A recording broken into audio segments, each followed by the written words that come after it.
चुनाव में हार जीत होने के बाद यूजुअली जो बोला जाता है उसको लेकर और कोई ध्यान नहीं देता है, बट यहाँ दिया जा रहा है। अब लॉन्च हुआ है तो वो कानूनी कार्रवाई जो होना होगा वो होगा। देखिए, चुनाव के वक्त तो बहुत कुछ बोला जाता है, चुनाव का परिवेश ही ऐसा रहता है। इन गुड स्पिरिट चुनाव के वक्त जो बोला जाता है चुनाव के बाद उसको छोड़ देना चाहिए, उसको लेकर और सोचना नहीं चाहिए। तो चुनाव में हार जीत होने के बाद यूजुअली जो बोला जाता है उसको लेकर और कोई ध्यान नहीं देता है, बट यहाँ दिया जा रहा है। हमने सुना कि एक FIR भी लॉन्च हुआ है एक FIR। अब लॉन्च हुआ है तो वो कानूनी कार्रवाई जो होना होगा वो होगा, लेकिन इन गुड स्पिरिट इसको आगे नहीं बढ़ाना चाहिए कि सोशल एक्टिविस्ट लॉन्च करे या पॉलिटिकल पार्टी लॉन्च करे। अल्टीमेटली कंप्लेन लॉन्च हुआ है और उस घटना को लेके जो चुनाव से पहले हुआ था, तो मैं वही बोल रहा हूँ, मैं फिर से अपने आप को दोहरा रहा हूँ कि चुनाव के वक्त एक ऐसा तनाव वाला सिचुएशन रहता है जहाँ पे सब चाहते हैं कि वोट अपनी तरफ खींचे, और ये खींचातानी में बहुत बार ऐसी कुछ बातें हो जाती है जो कि तब ना हो तो अच्छा होता है।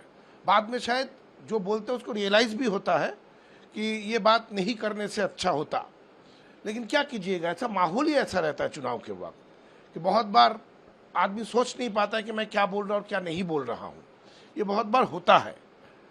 इसको और आगे नहीं बढ़ा के एक गुड स्पिरिट पॉलिटिकल कल्चर के हिसाब से कि जो बोला, जो नहीं बोला, जो बोला उसको वहीं तक ख़त्म करके नए से चलते आगे। मुख्यमंत्री ने पूरी तरह से कि सड़क पर किसी तरह का अतिक्रमण ये सब तरीके से नहीं हो, इसी मुद्दे को लेकर कल राजा बाजार में भी थोड़ा सा टेंशन का माहौल हुआ था, उस पर क्या बोलेंगे?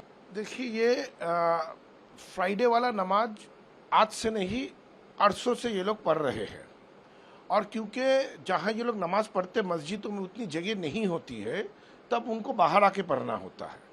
अब अगर इस पे कुछ और करना चाहते हैं सरकार के पक्ष से, तो इनके जो कम्युनिटी के लीडर्स हैं उनके साथ बैठना पड़ेगा, उनसे डिस्कशन करना पड़ेगा और एक हल निकालना पड़ेगा।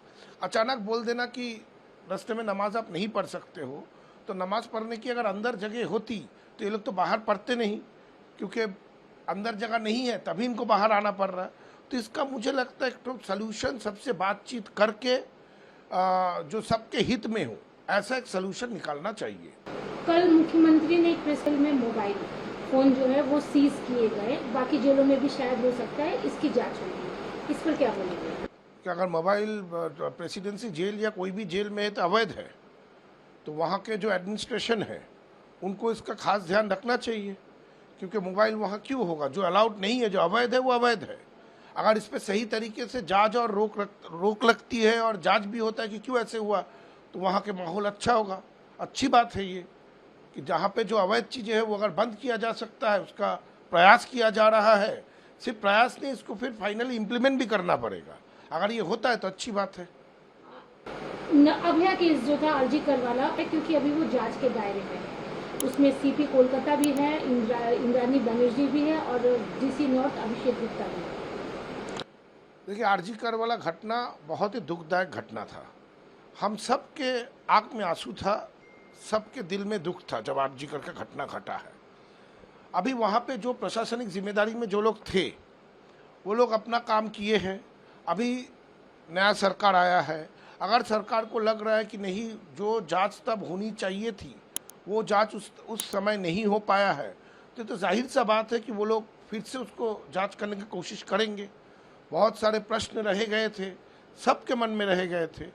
अब अगर उस प्रश्न का आंसर, चाहे कुछ भी हो कि जांच सही से हुआ नहीं हुआ, प्रश्न का आंसर अगर सामने आता है, उत्तर अगर सामने आता है, तो मुझे लगता है कि ये नागरिक के हैसियत से हम लोग सबको आश्वासन मिलेगा। हम यूनिवर्स का जो हिस्ट्री अगर हम गो थ्रू करेंगे तो आप सबको दिखाई देगा, हमको भी दिखाई दिया कि कहीं भी साजिश, अन्याय, झूठ, कॉन्स्पिरेसी, ये सब लास्ट बात नहीं होते।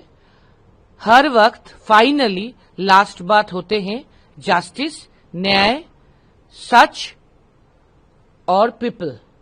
तो हमको लगता है इधर भी सच, न्याय और आम जनता, people, common people will tell the last word.